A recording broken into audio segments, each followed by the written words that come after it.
This video is brought to you by patreon.com/worsttake. Get access to exclusive live streams and Discord servers, on-screen shoutouts, and early access to some videos when you join now. Help make sure that we can continue to make content like this by supporting the Patreon. Links are in the description down below.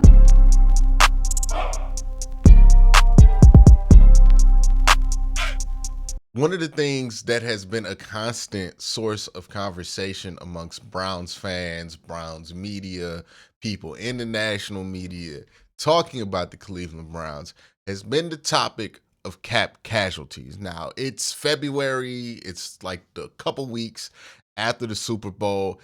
This is all pretty standard stuff, right? For people to be talking about cap casualties and all of that. But this year, especially, Browns fans got put into a panic more than usual because we're seeing headlines like the Browns are $19 million over the cap. They have negative $19 million in cap space. The Browns have to cut Nick Chubb or David Njoku. And when you see those headlines, when it's constantly reinforced to you how little the Browns cap space have, and then when you think about it, and the Browns have Myles Garrett, they have Denzel Ward, Deshaun Watson's contract, all of these big expensive pieces that they have, it's not hard for somebody to come to the conclusion of seeing that and thinking to themselves, oh, the Browns are in terrible shape when it comes to the salary cap. I don't blame people for making that conclusion. It's basically what you can do with what's out there. But that's not necessarily the reality. The reality of the Browns salary cap situation is much different than it's being painted out to be right now. The Browns can do a number of things to change their cap position. They can do a number of things to make their cap position better and easily open up cap space without releasing somebody. What can the Browns do with their salary cap situation? How can they free up more space? You see it right here. Negative $19 million in the salary cap for the Cleveland Browns. They are clearly in cap hell. And what people will suggest to you is that you have to do things like, well, you got to cut Nick Chubb, and then you got to cut Amari Cooper, and then boom, you only have $4 million in cap space because Deshaun Watson's contract takes up $63.9 million of cap. Now, there are things that the Browns can do to mitigate their salary cap situation, but there's also decisions that the Browns need to make about their salary cap situations, right? And the decisions they need to make are on Deshaun Watson, are on Jedrick Wills, are on Jack Conklin. Well, you got to figure out if there's anything you do with Jack Conklin, but you got to have a conversation about Joe Bitonio and Wyatt Teller. The reason those four names come up is because those are the guys that you can use to free up money, but there are consequences to freeing them up. Like Deshaun Watson. If you restructure Deshaun Watson, you will free up money for this year, but you will owe money until probably 2028, 29, which is a big deal because you're going to have a bigger dead cap number than what you want, but might not be a big deal because if you do move off of Deshaun Watson, you're probably talking about drafting a quarterback in 2025, which means that you're going to be on a cheaper quarterback contract anyways. So there are pros and cons of this, but you do have to make the decision. And honestly, the decision with Deshaun Watson, like if it's just on the field, you probably restructure with everything.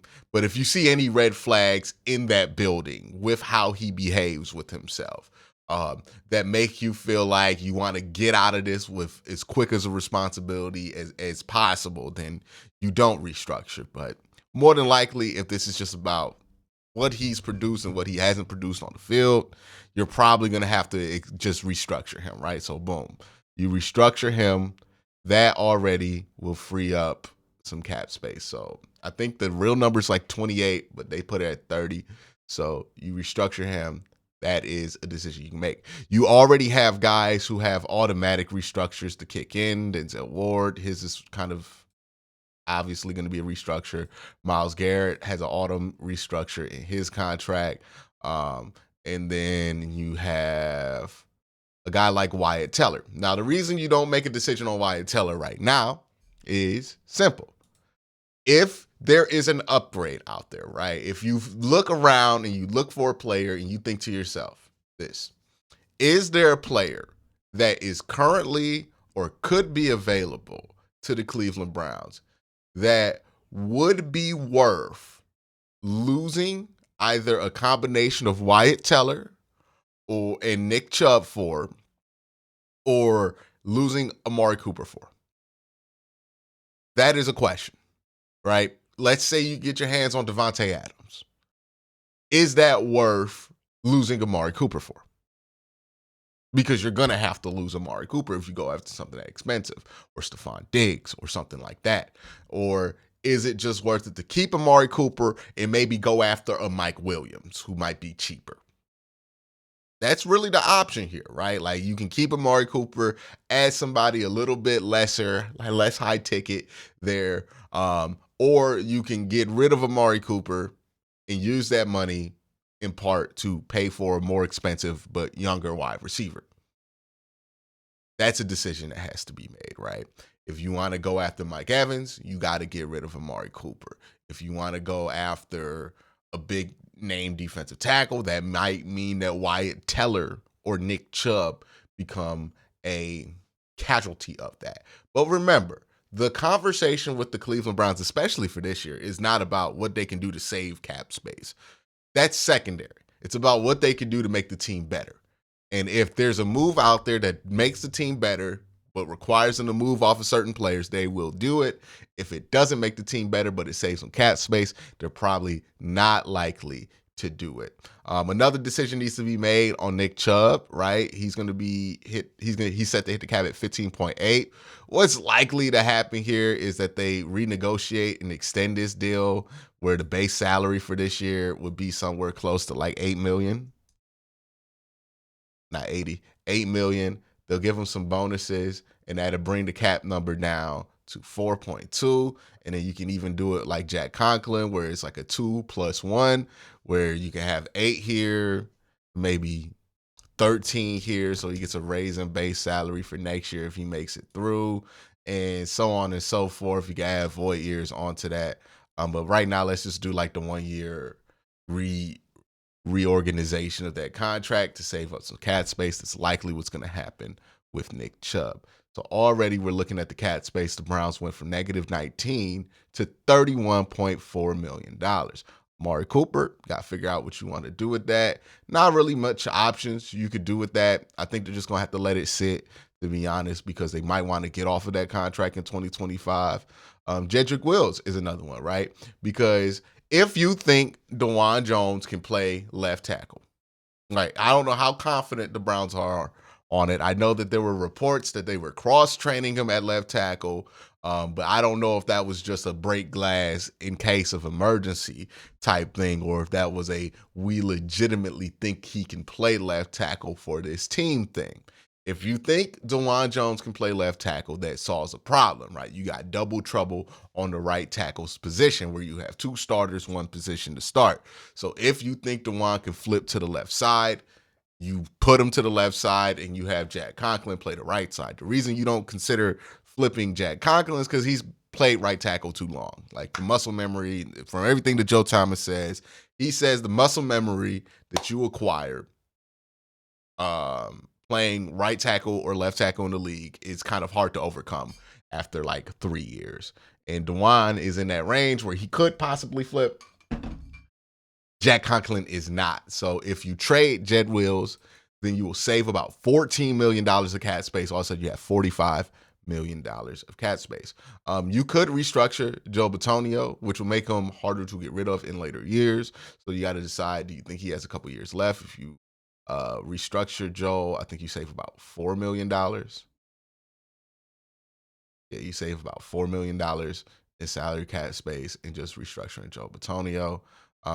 If you decide you don't want to trade Wyatt Teller, that you're fine with what you have on the team, basically, restructure him, and then you save about $3 million in cap space here. David Njoku is another one that's going to be an easy restructure where you would save about $3 more million. Dalvin Tomlinson is going to be somebody who you're going to easily restructure. No real conversation about that. You'll save about $1 million. So you don't even really have to do that with Dalvin Tomlinson. Like Ogamonia Okoronkwo, he will be restructured. That would save you about $500,000. So you could do that, boom, bam, bang. And then now you're sitting at $46 million of cap space. You have this Jack Conklin contract that you can't really do with, but if you think that you can move DeJuan Jones to left tackle, you can trade Jed Wills, and then you're sitting at $60 million in cap space. You can not trade Jed Wills and still sit at $46 million in cap space. There's more things that you can do to kind of open up some cap space here. Like if you wanted to trade Greg Newsome, that would save you about $2 million of cap space. And he plays a position where you feel like Cam Mitchell can step up and kind of be there. Or you can just spend the extra $2 million and have Greg Newsome, which he's not uber expensive at this point. But that is kind of what the Browns salary cap situation is. They'll probably have close to about $50 million in cap space when it's all said and done. And in that $50 million, the Browns will probably spend, I think, about 25 to 30 million of that on free agents and bringing in guys around the edges, maybe an extension for Jeremiah Owusu-Koramoah, who's going to be important to this team going forward, and now might be the time to get that extension, given that his numbers look like they're going to make a jump this season. So this might be a good time to get on top of all of that. But that's more or less the actual picture of the Cleveland Browns cap situation for this year. It's not great, right? They don't have nobody on the salary cap, but it's not bad. It's not you have to cut key players bad, and rarely does the salary cap ever really get to that point, right? We have to have an honest conversation about cap casualties and how cap casualties aren't really a thing. Like, we talk about it every year. This team's going to be forced to lose this player. But if a player is worth keeping, if he's at a point in his career where he's playing really good football and he's a top level player, that player usually stays on the roster, right? You don't see Von Miller in his prime become a cap casualty, or JJ Watt in his prime become a cap casualty, or even Aaron Donald slightly past his prime become a cap casualty, because those players are deemed worth keeping, and teams will restructure, move money around, recategorize things in order to keep those guys on the roster. So when you hear about a player that's still playing at a high level, that's still expected to play at a high level, being a cap casualty, is usually cap, because that's not how cap casualties work. Cap casualties are usually over the hill veterans, young players who have not really had the consistency that you would want, and also have injuries. Like Mike Williams might be a cap casualty. He's been injured and he's been inconsistent. There's some potential there, but that's more along the lines of somebody who's going to be a cap casualty. Hunter Renfrow is another example of one. Inconsistent output, new coaches. Yeah, that makes sense for him to be a cap casualty. But David Njoku is 100% not even close to being a cap casualty candidate, because he's good enough to be deemed necessary. Even Nick Chubb, if you listen to how the Browns talk about him post this injury, they don't care that he's 29. They don't care that he plays running back. They view him as essential personnel, which means he's very unlikely to become a cap casualty. Cap casualty is something that people say to put in articles, and they have to throw big names in there or else nobody will listen to these articles. But the reality is that big names in their prime are very unlikely to be a cap casualty. And if you don't believe me, just look back at the years of free agent history and tell me when a great player in his prime, a franchise player in his prime, was released because of the salary cap. It doesn't happen. Like, you think about when the Browns have gotten cap casualty players, usually doesn't work out because we're getting like Dwayne Bowe when he's over the hill or something like that, right? Every once in a while, you'll have to trade for like a Jarvis Landry because like teams don't want to spend the money, but that's less of a cap issue and more of a cash issue. And the Browns don't have cash issues. The Browns are willing to spend cash, which means they're very unlikely to have any of these cap casualties that people are talking about. Remember, a lot of this stuff and how we view it and how it's portrayed to the media is how ownership wants people to think about this. And ownership wants people to think about things a certain way so that they can always feign poverty, right? They always want to play broke so they can spend less money and they can act like, oh, well, we can't do this, right? So they don't end up being the bad guy. But the reality of the NFL salary cap is there's not cap casualties, there's cash casualties. The Browns are willing to spend cash. They're probably not going to have cap casualties. And as long as the owner is willing to spend cash, you're unlikely to have cap casualties, which is why we rarely see big name players become cap casualties. Look at who becomes cap casualties. It's usually players that were at that point of their career anyways. So that's my whole thing on the cap casualty myth. And in general, going along with this, I try to have a golden rule on this channel, which is never freak out about the salary cap. The reason I try to never freak out about the salary cap is because the salary cap is something that's easy to freak out about, but very easy to misunderstand. It happens all the time. Professionals misunderstand it. People on TV misunderstand it. It's very easy to misunderstand because the salary cap is an accounting game. And anybody who's done their own, have to do their own level of accounting, especially if you're like self-employed or a small business owner, knows that accounting is never as simple as it looks, right? From the outside looking in, accounting's just adding things here and putting numbers there and paying things and putting things in different accounts. And it seems very simple. But when you have to do it, it's not, because there's a million different ways that a different transaction can be categorized. And that categorization that you put that transaction in has a ton of different costs and benefits for you. It's never a simple story. Long story short, the salary cap is never simple, or never as simple as going on over the cap or spot track, doing some napkin math and figuring out what the salary cap situation for that team is. It's very complicated. It has a lot of different things you need to understand, right? It takes an understanding of the CBA. It takes an understanding of current cap trends. It takes an understanding of void years, restructures, and cap projections to have a grasp. There is a reason why teams are looking for Ivy League people to run these front offices, because they're looking for people who know how to kind of work within the constraints of the salary cap and use those constraints to their benefit. There's a reason why teams have staffs of people that's job is just to think about the salary cap. And think about it like this. If a NFL team deems it necessary to hire an entire department of people whose job is to figure out what they can do with the salary cap, why do you think you can figure out the salary cap by going on a website and doing some quick math? Because it's not that simple, right? It's easy to think it's that simple. It's easy to fall into that trap, but very often that usually just leads down the road of misinformation.